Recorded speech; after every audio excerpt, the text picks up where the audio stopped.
ஒரு இந்து சகோதரி ஆலயத்துக்கு வந்து இந்த புடவையை மாதாமாக்கு கட்டணும் அப்படின்னு கேட்டுக்கிட்டாங்க. நாங்களும் அந்த மாதாமாக்கு அந்த புடவையை கட்ட ஆரம்பிச்சிட்டோம். ஏன் அப்படின்னு கேட்கும்போது என்னுடைய வேண்டுதல் மாதா கேட்டாங்க. என்னுடைய சின்ன நன்றி காணிக்கை தான் இந்த புடவைம்மா. புடவையோட விலை வெறும் 340 ரூபா. வாங்க என் அன்பு சகோதர சகோதரிகளே, இது எடல் மேரி சேனல். உங்கள் குடும்பத்திற்கும் வாழ்விற்கும் தேவையான அருளும் அமைதியும் பெற உங்களுக்காக ஜெபிக்கக்கூடிய ஒரு விசுவாசத்தின் தளம்தான் எடல் மேரி சேனல். நீங்கள் என்ன வேண்டுகிறீர்களோ, கணவருக்காக, பிள்ளைகளுக்காக, பிள்ளைகளுடைய வேலைக்காக, அவருடைய திருமணத்திற்காக, குழந்தை பெறுவதற்காக, இப்படி பல குடும்ப கஷ்டங்கள், கடன் தொல்லைகள், பொருளாதார பிரச்சனைகள், இப்படி எத்தனையோ வேண்டுதல்கள் உங்களுக்கு இருக்கும். நீங்களும் கமெண்ட் பண்ணிட்டு தான் இருக்கீங்க. இன்னும் கமெண்ட் பண்ணுங்க. உங்களுக்கு நிச்சயம் நாங்கள் ஜெபிக்க காத்திருக்கிறோம். நீங்கள் வந்து இது ஒரு மதம் மாற்றக்கூடிய ஒரு சேனல் இல்லை. இதை நீங்கள் மனசில் தெளிவாக தெரிஞ்சுக்கணும். சரிங்களா? எந்த மதத்தினராக இருந்தாலும் ஜெபிக்க உங்களுடைய விண்ணப்பங்களை கமெண்ட் பண்ணலாம். எந்த ஒரு மத மாற்றமும் இல்லை என்பதை தெளிவாக சொல்கிறோம். அன்னை மரியாள் நம்மளுடைய வேண்டுதல்களை நிறைவேற்றி தராங்க. ஆனால் எந்த ஒரு பலனும் எதிர்பார்க்காமல் இந்த தாயும் அந்த சகோதரியும் அப்படி தான் அவங்களுடைய வேண்டுதல் நிறைவேறிச்சு.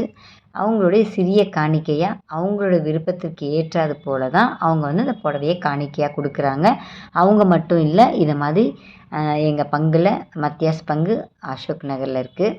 அந்த பங்கில் எல்லாரும் அந்த மாதிரி செய்கிறாங்க. இங்கே மட்டும் இல்லை, இந்த நாட்டில் எல்லா நாட்டிலையும் உள்ள எல்லா ஆலயத்திலும், விசேஷமாக வேளாங்கண்ணி, பூண்டி மாதா, இப்படி நிறைய ஆலயங்கள் இருக்குது. அங்கேயும் இதை மாதிரி வேண்டுதல் நிறைவேறிட்டு எங்கெந்தெல்லாம் ஊருங்களெல்லாம் இருக்கிறவங்க எல்லாமே வேளாங்கண்ணிக்கோ பூண்டி மாதா கோயிலுக்கோ போயிட்டு அங்கே போயிட்டு அவங்களுடைய வேண்டுதல் காணிக்கைகள் எல்லாம் கொடுக்குறாங்க. சரிங்களா?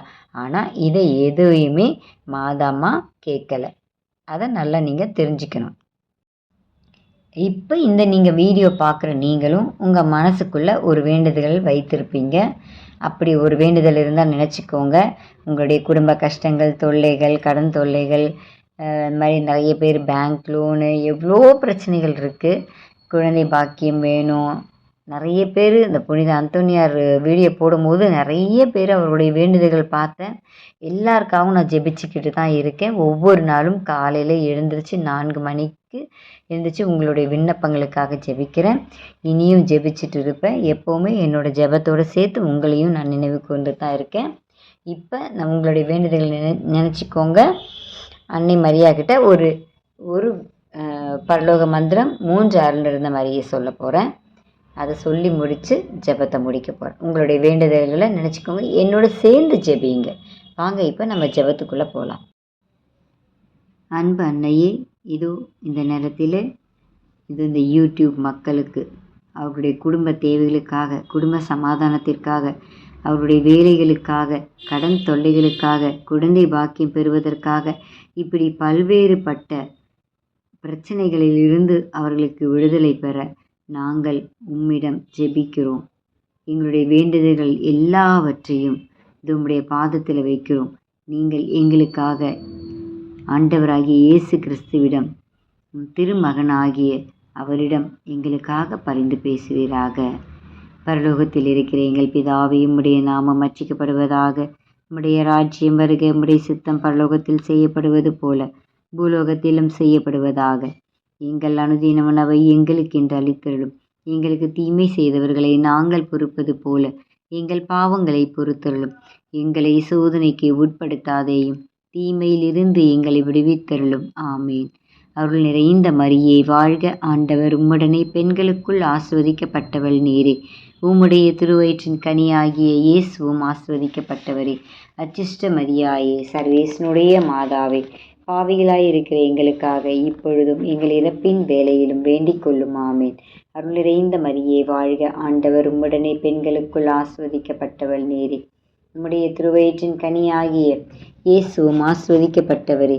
அச்சிஷ்ட மரியாயே, சர்வேசனுடைய மாதாவே, பாவிகளாய் இருக்கிற எங்களுக்காக இப்பொழுதும் எங்கள் இறப்பின் வேளையிலும் வேண்டிக் கொள்ளும். ஆமேன். அருள் நிறைந்த மரியே வாழ்க, ஆண்டவர் உம்முடனே பெண்களுக்குள் ஆசிர்வதிக்கப்பட்டவள் நீரே. உம்முடைய திருவயிற்றின் கனியாகிய இயேசுவும் ஆசிர்வதிக்கப்பட்டவரே. அச்சுஷ்ட மரியாயே, சர்வேசனுடைய மாதாவே, பாவிகளாயிருக்கிற எங்களுக்காக இப்பொழுதும் எங்கள் இறப்பின் வேளையிலும் வேண்டிக் கொள்ளும். ஆமேன். பிதாவுக்கும் சுதனுக்கும் பரிசுத்த ஆவிக்கும் மகிமை உண்டாவதாக. ஆதியில் இருந்தது போல இப்பொழுதும் எப்பொழுதும் என்றென்றும் இருப்பதாக. ஆமேன். இயேசுக்கே புகழ், இயேசுக்கே நன்றி. மரியே வாழ்க. சேசு மரி சூசை துணை, எங்களை ரட்சியும்.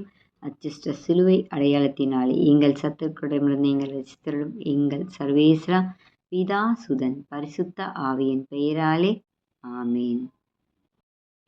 அன்னை மரியாள் நம்மோடு இருக்கும் ஒரு பரிசுத்த தாய், இதற்கு மேலாக ஒரு இறைவனின் தாய். ஆண்டவர் நமக்காக அன்னை மரியாளை அவரிடம் பரிந்து பேசுவதற்காக நமக்கு ஒரு தாயாக தந்திருக்கின்றார். நம்மளுடைய வேண்டுதல்களை விசுவாசத்தோடும் நம்பிக்கையோடும் கேட்போம். அவர்கள் நிச்சயம் நமக்கு தருவாங்க.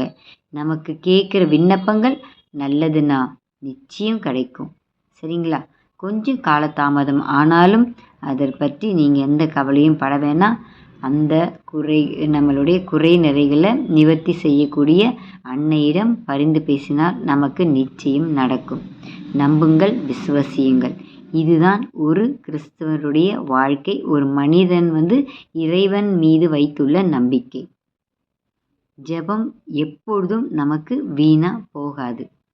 எப்போவுமே நமக்கு பலன் கிடைக்கும். சரிங்களா? நம்முடைய வாழ்க்கையை மாற்ற கண்ணீரோடு ஜெபம் போதும். மாதா நம்மக்கிட்ட அந்த பரிசுத்தமான ஒரு உள்ளத்தை, மென்மையான ஒரு இதயத்தை தான் கேட்குறாங்க. புடவையோ மெழுகு திரியையோ பணத்தையோ பொருளையோ அவர்கள் நம்மிடம் எதிர்பார்ப்பதில்லை. இறைவன் ஆசீர் என்றும் உங்களோடு இருப்பதாக. God bless you to all.